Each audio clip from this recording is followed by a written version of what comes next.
The colony that disappeared into the stars long ago, Earth had sent a powerful spaceship into deep space. It was called the Horizon Dawn. Inside were over 5,000 humans, scientists, workers, families, and children.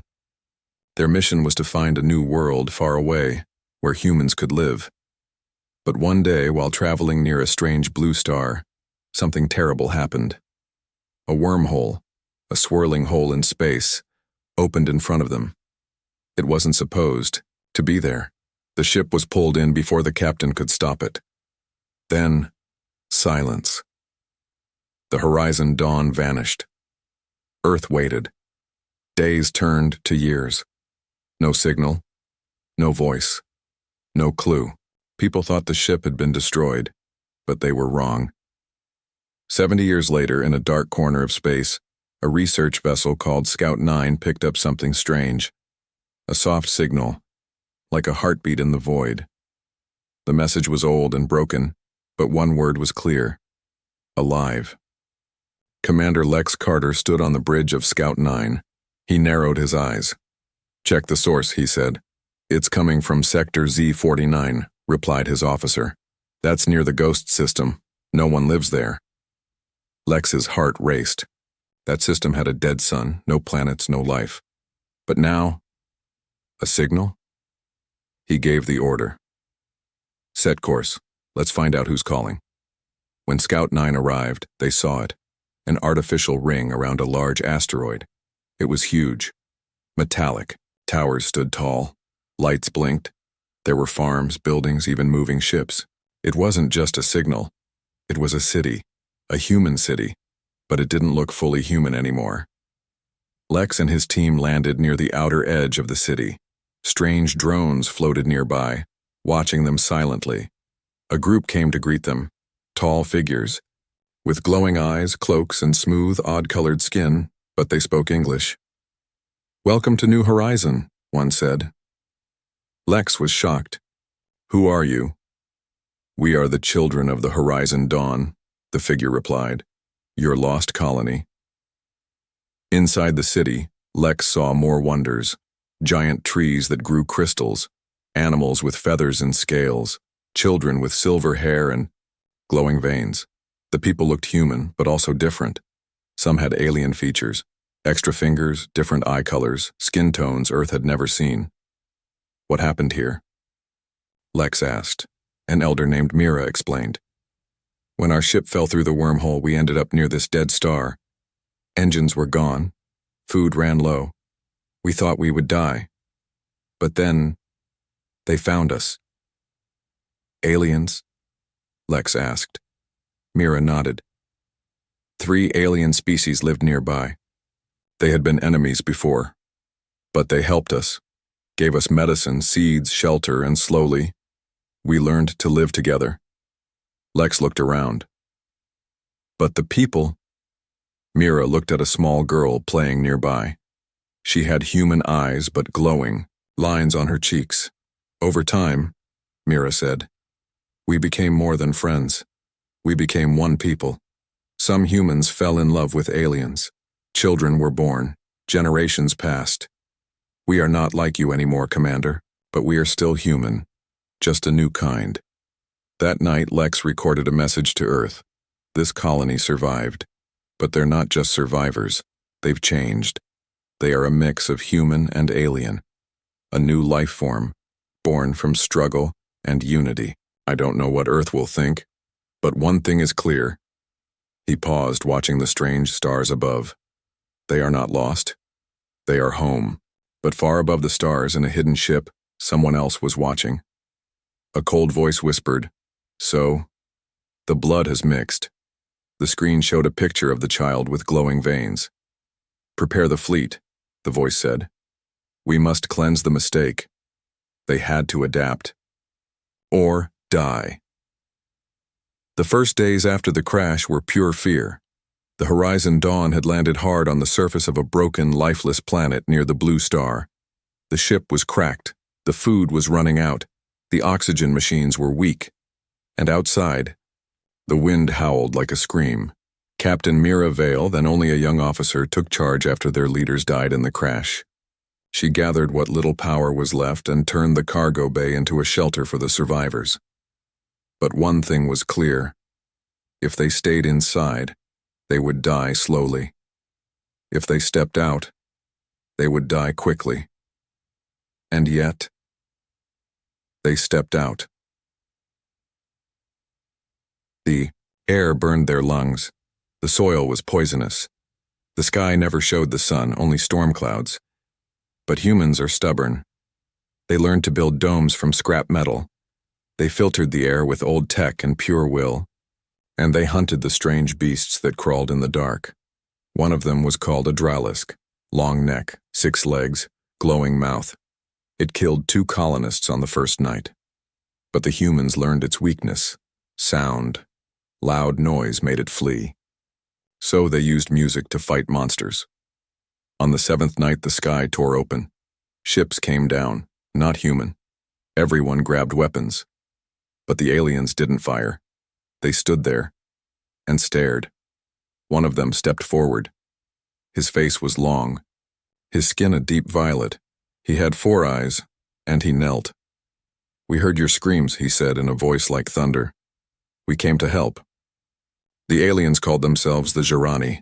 They were old, wise, and had once lived here too, but left after a disease wiped many of them out. Now, hearing humans had returned, they chose to make contact. They offered tools, seeds, shelter, but not trust. "Your kind destroyed your own world," the Jirani leader warned. "We help, but we watch." Another alien race soon followed. The Keelians, thin and insect-like, with wings that shimmered like glass. They were curious, always, buzzing and loved building machines. The third race came last, the Thorak, huge furred beasts who barely spoke but worked like giants. Strong and silent, 3 alien races. 1 broken human colony. At first they clashed, fights broke out, food was stolen. 1 human boy threw a rock at a Keelian. The Keelian responded by setting the boy's shoes on fire with its stinger. But slowly, things changed. A Jirani taught a human girl how to grow blue rice from dead sand.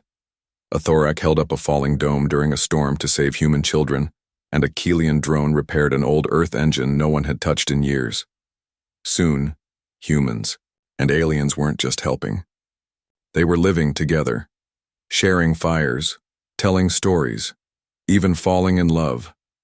10 years passed. The air was cleaner. The domes became cities. Children were born, with human hands and alien eyes, with minds that could feel emotions from across a room, with skin that shimmered in the dark. They were called the Shared, and they were powerful. One of them, a young boy named Kale, could sense danger before it came. When a great sandstorm arrived, he screamed in his sleep 2 nights before. The city prepared early, and no one died. Some called him a gift, others called him a mistake. That's when the whispers started. Some old humans believed the Shared were not human at all, that they were unnatural, that mixing with aliens had broken their bloodline. A secret group formed. They called themselves the Pure Path, their goal to separate the races again. No more mixing, no more change. One night, Kyle vanished. Mira, now the elder leader, stood on the city tower, her face hard and tired. "If they harm that boy," she said to her commanders, "we'll have more than just a lost child. We'll have a war." When love crossed species. The colony had changed. Humans, aliens, and the new children, the Shared, were building something together. But not everyone was happy. Some believed love should only stay between humans. Others thought the aliens were using them. They feared what the new children could become. And then, one quiet night, something happened that lit the fire. Her name was Lena Rowe, a human engineer. She was smart, calm, and brave. She fixed broken machines and led repair crews across the rocky land. His name was Rikan, a Jirani warrior. He had 4 golden eyes, skin like night, and a voice like a deep drum. He protected the colony walls from beasts that hunted in the dark, They met during a dome collapse. A power core exploded. Fire everywhere. People screamed. Riken carried Lena out through the flames. She was hurt. He didn't leave her side. At first, they just talked. Then they laughed. Then they held hands. Then, they loved. It wasn't just a bond. It was real. Lena had never felt seen before. Not like this. Riken didn't judge her past, her scars, her loneliness. He just listened. When she told him her brother had died during the crash, Riken whispered, "Then I will protect you with the life he gave you." And he did. But not everyone accepted them. One day, Lena was dragged from her workshop by men in masks. The Pure Path had found out.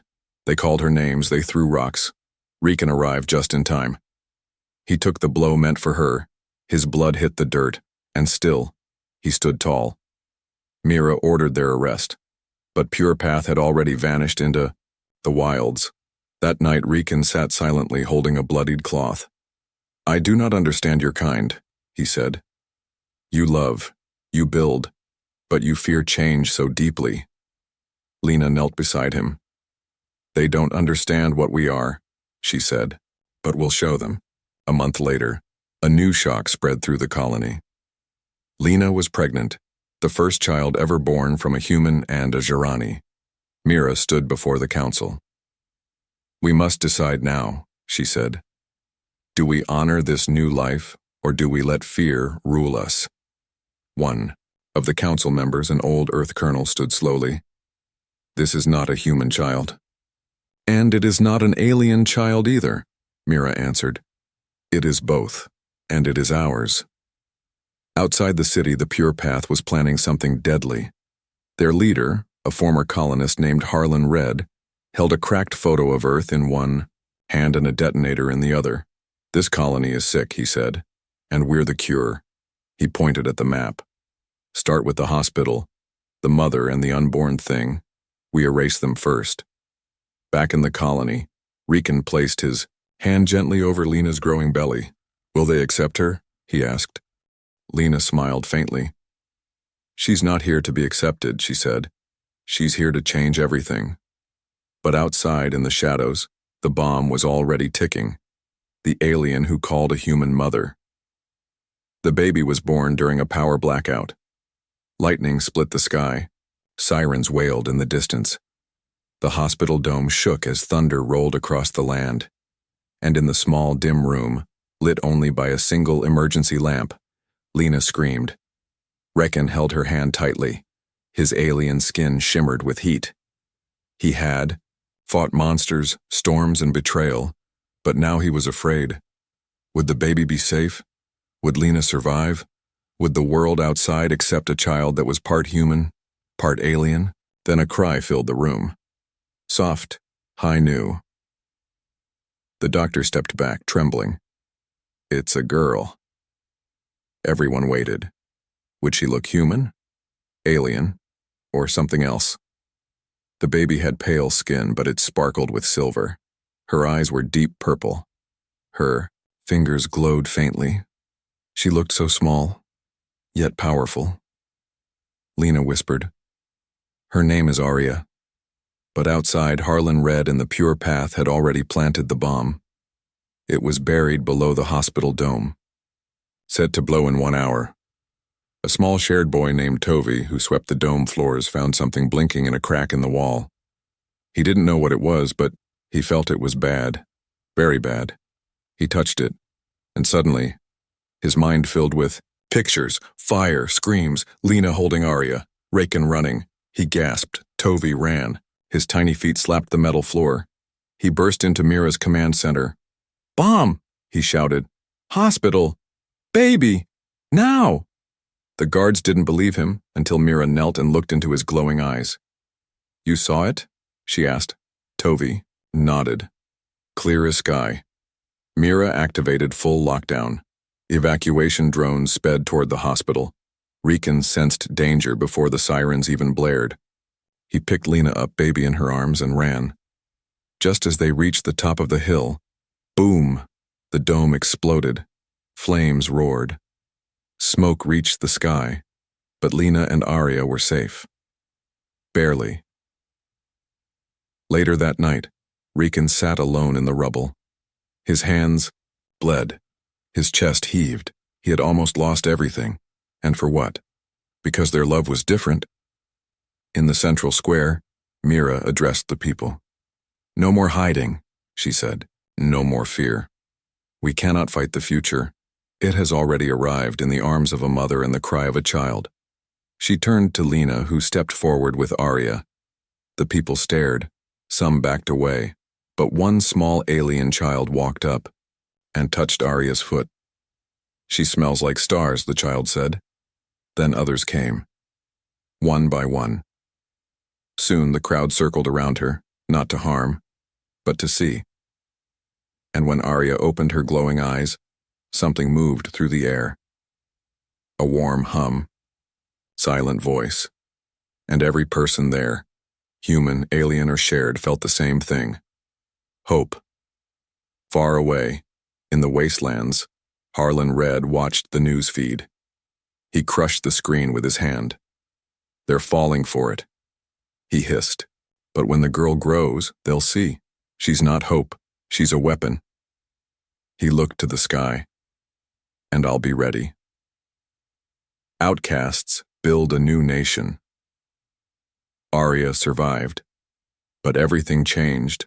Some in the colony called her a miracle.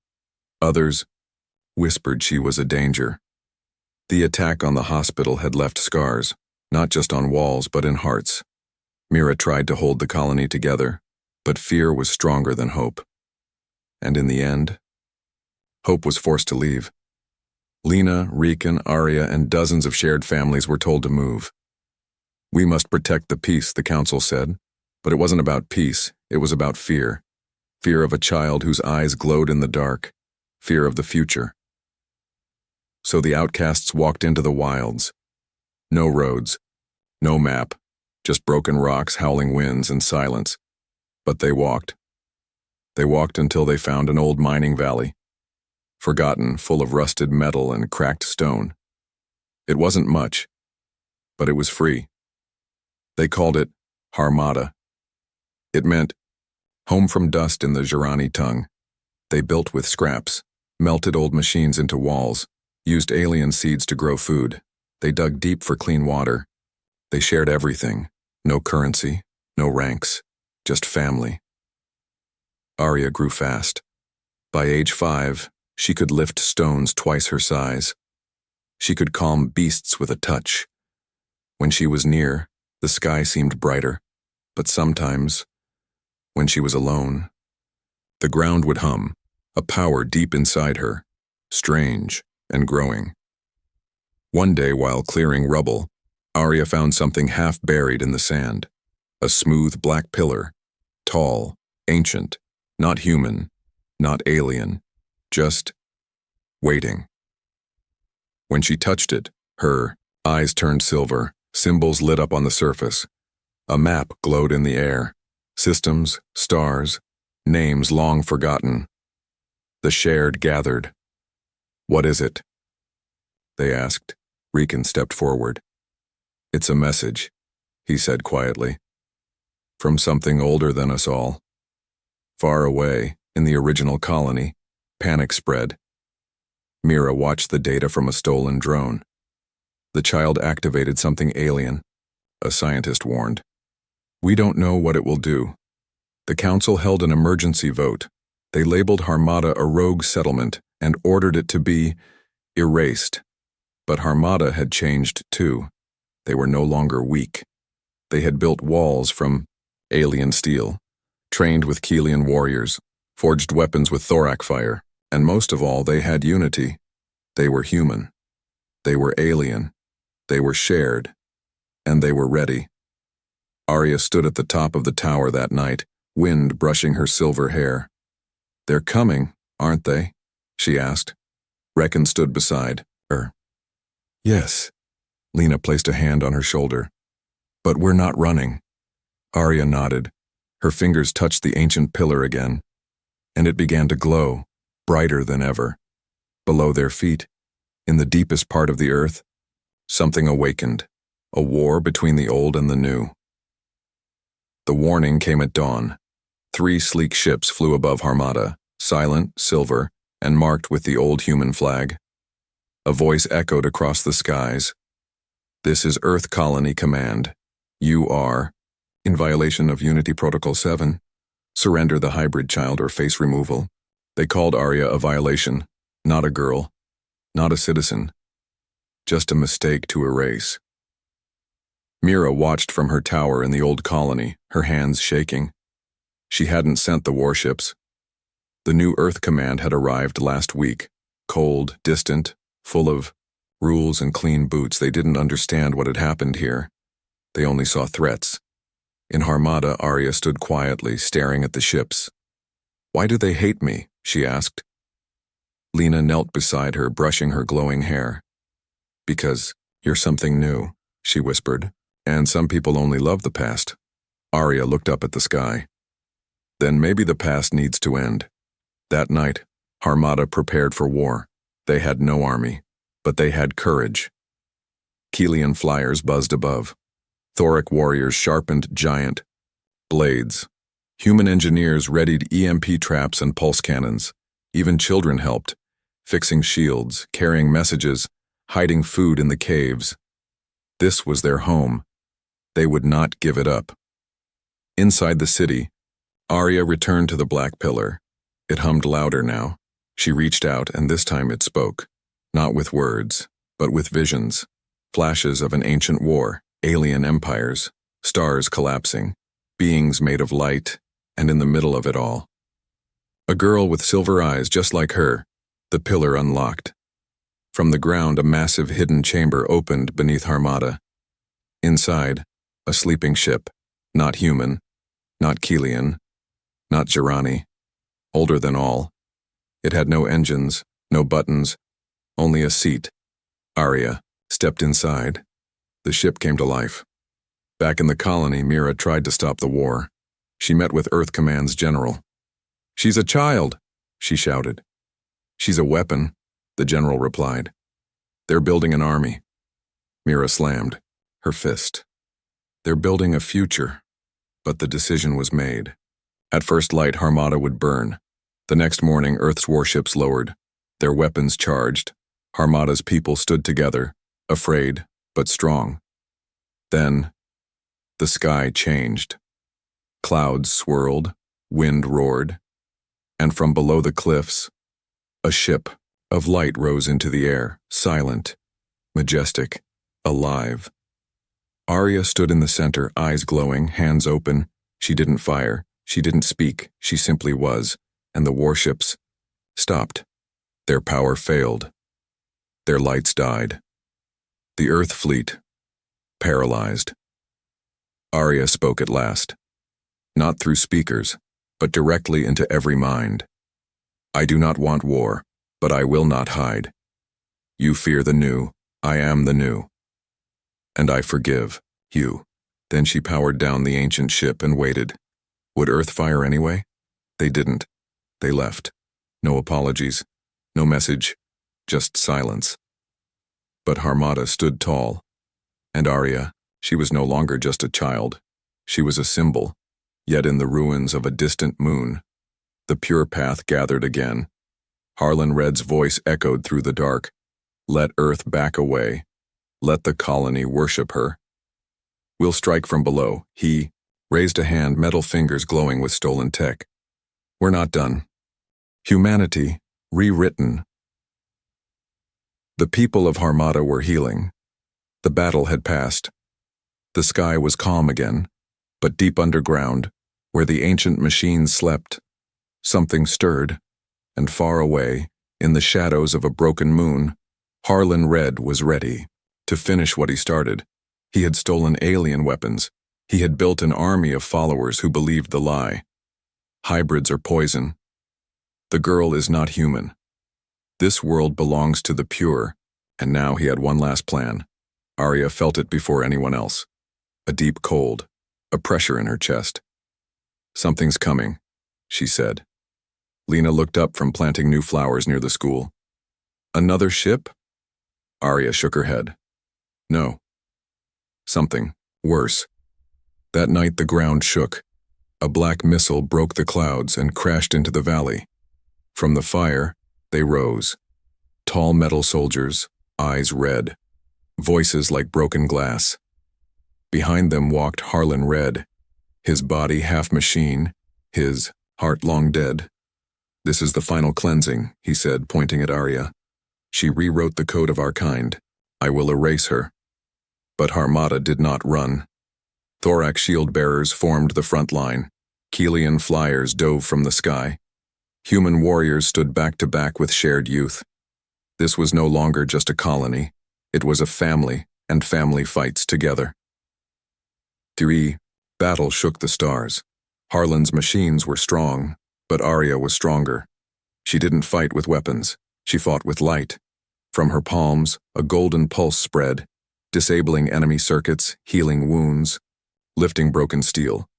But Harlan reached her anyway. He fired a blast straight into her chest. She fell. The battlefield froze. Lena screamed.